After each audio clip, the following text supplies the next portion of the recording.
fan of softball, then you are going to love the Fast Pitch TV show. We're bringing you more interviews, more videos, and more product reviews than anyone else on the planet. Sit back and get ready. Here's the Fast Pitch TV show.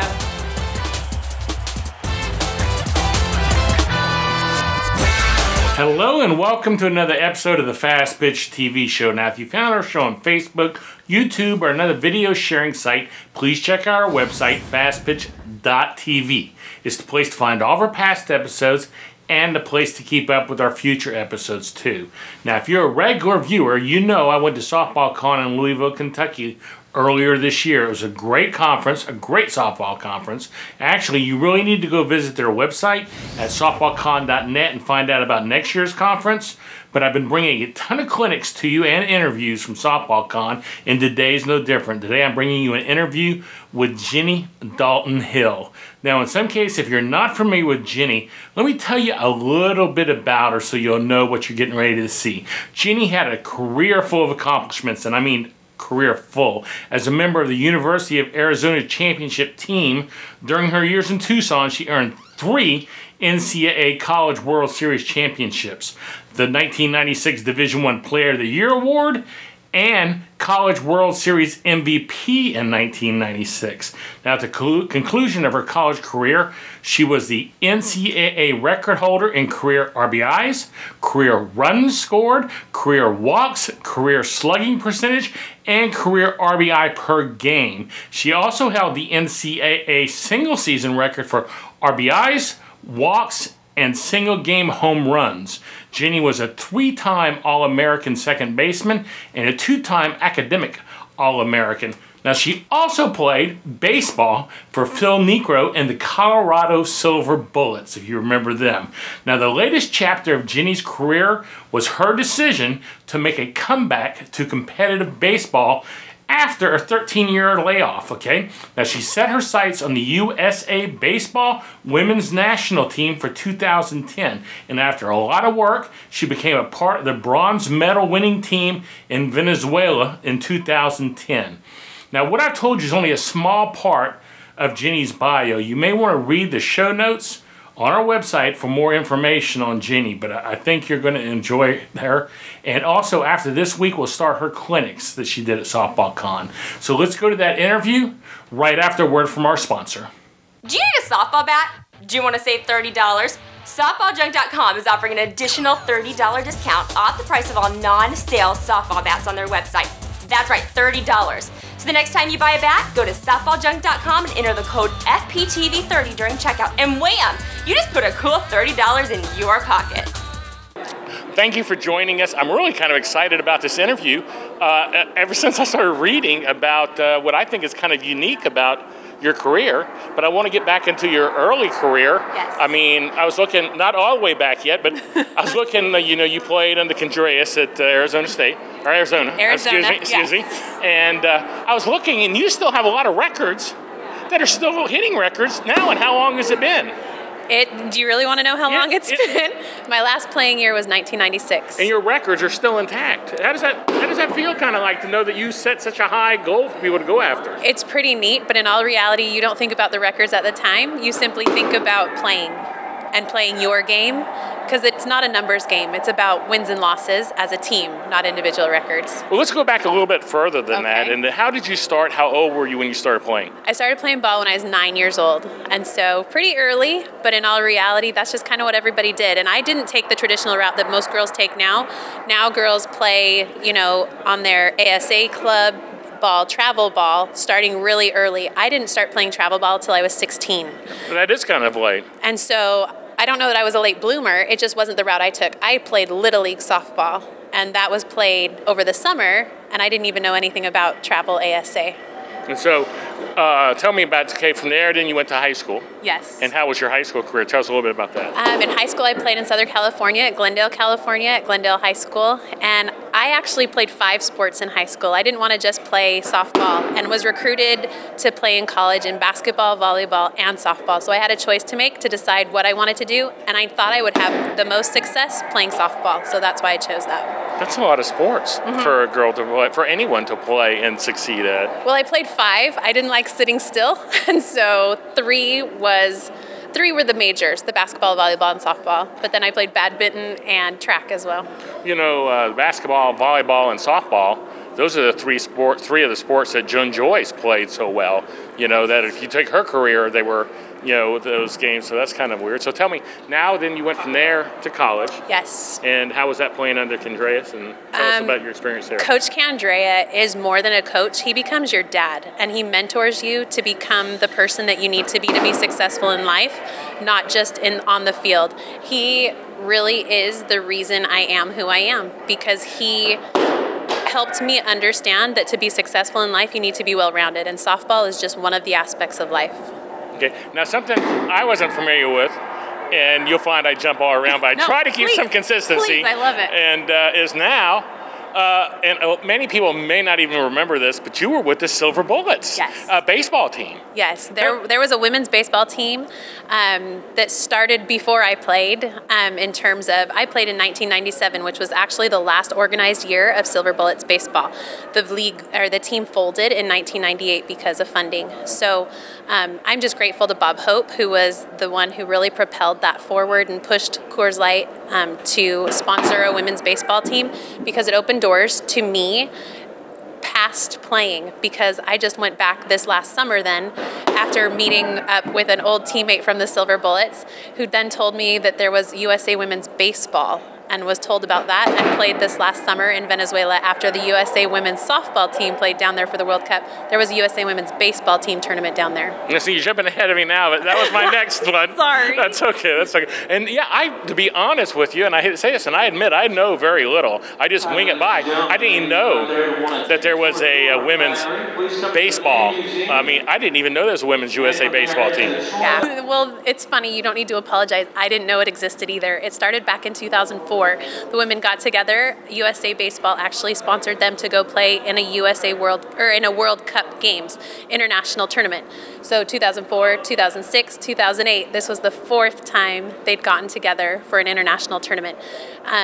We're hoping to get more funding so that more girls can continue on in their careers, because there's a lot of girls that play baseball and haven't played softball. Well, yeah, and you know, like Kelly Kretschmann played baseball till she was like 16, and her high school coach said, you know, you might be able to go to college if you play softball. She said, okay, I'll try it. Exactly. So you're right, a lot do. Mm-hmm. And the thing that's neat is there's avenues for girls all over the place, but they need to make sure that they stay flexible. If you're a baseball player, make sure that you look at that avenue of softball. If baseball doesn't work out for you in terms of getting a scholarship in college, the game of softball is not that different, and it'll give you a free education. So tell me a little bit about women's baseball. Do y'all use wooden bats or big barrel bats, or what is the bats, for instance? We play with alloy, so are they big barrel? They're regular baseball bats, like what the college players would be playing with. We don't play wood, we play metal. We play on traditional baseball fields, the same game. It's baseball. Grass infield? Everything baseball, all baseball. The only difference is we play 7 innings instead of 9.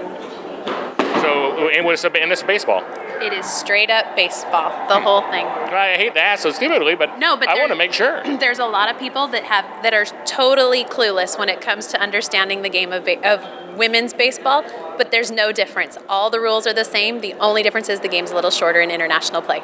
So did you think it would be harder than it was to get on the team after taking off so much time? I mean, and not playing, and all of a sudden, here you just pick up a ball, and I know it was more than just picking up a ball, but here and after this long of a time off, you make the team your first try?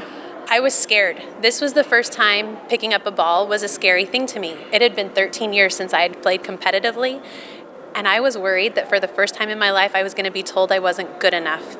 And so for more than anything, it was me battling the fear of failure than battling my skills. It's kind of like riding a bike. Your skills come back, but they don't come back as sharp. Now, what I like is the best that she told me is that when she was researching to get back into baseball, she started watching the Fast Pitch TV show. It's true. I did find it, and it was neat. The things that you have on here are helpful, and I think that people can really benefit from watching. Yeah, well, thanks. That's our goal. Our goal is to have a good time and show some stuff here that people will enjoy. Let me ask you something. I always like to bring this up for the kids. Is there anything you'd recommend for kids that are trying to get in school? You know, in terms of college? Yeah, because, I mean, a lot of kids, that's their goal. A lot of kids, that's their way to get there. Yes. You know, you say, hey, here's something that you need to really make sure that you do, or here's something you need to know? You know, it's changed a lot. So from the time that I started researching schools, because I didn't even really research schools, schools reached out to me. And so the game of recruiting is a lot different than it used to be. Now you send your video out via email, for crying out loud. You don't even have to VHS it and send it off. But you need to make sure that you start early.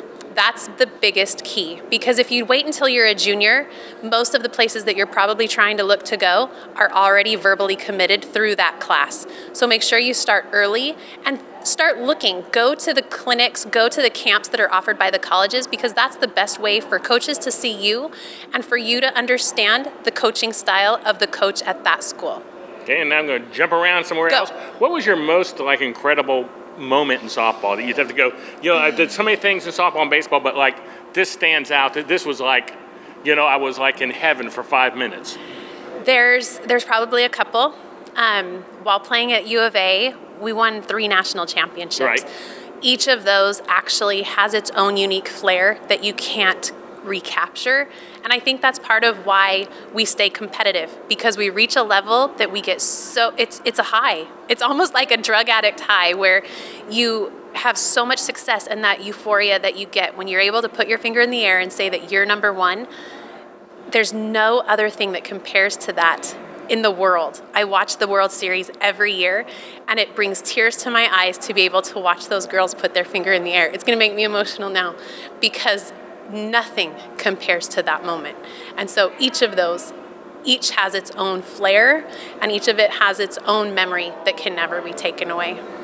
Oh, that's pretty emotional there. Yeah. Okay, now I'm going to jump again. Please. Because these just come to my mind. Good. What was the hardest thing about coming back after 13 years? Well, the hardest thing about coming back after 13 years was I hadn't trained laterally, meaning once I had kids, I have 3 children, and after having kids, I didn't train like I used to train. I'd go to the gym and run on the treadmill or do my squats and things like that in the gym.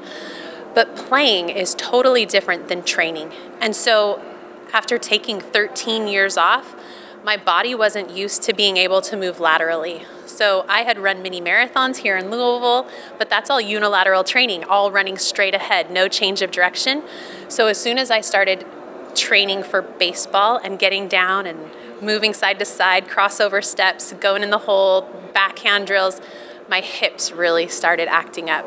So it was more actually a basis running part of the game that was the biggest comeback, not the hitting. No, hitting was like riding a bike. Those mechanics and those skills did not go away.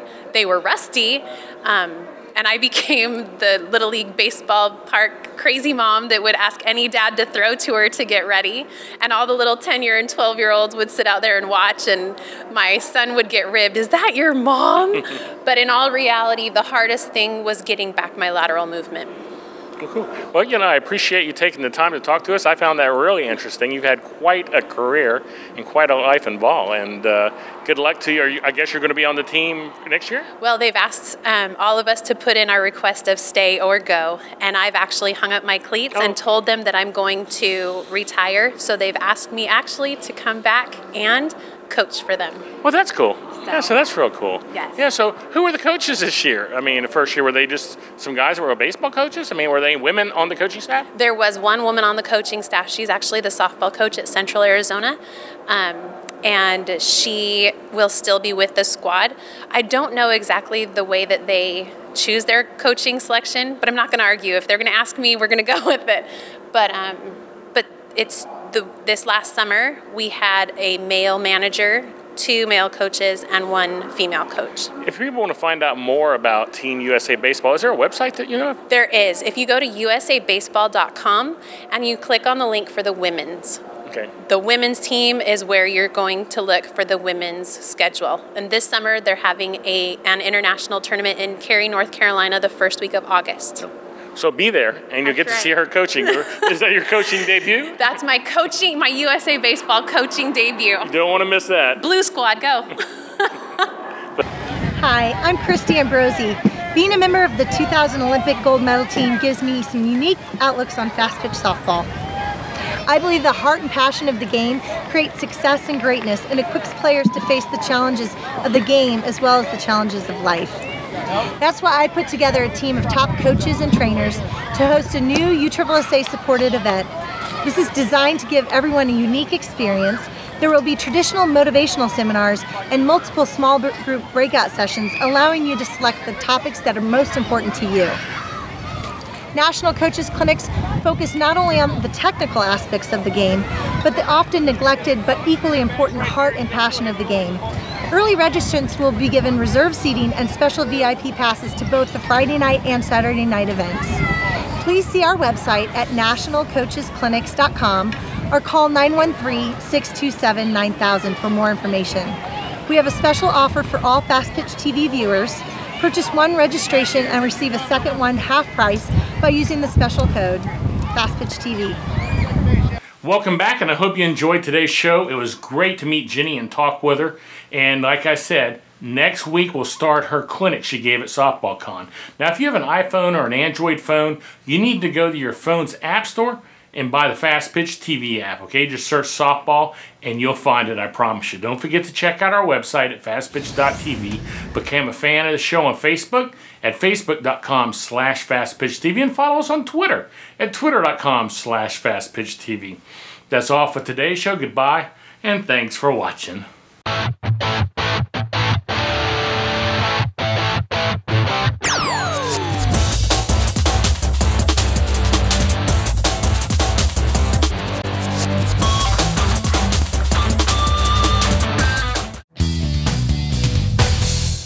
This show is a member of the Fast Pitch TV network.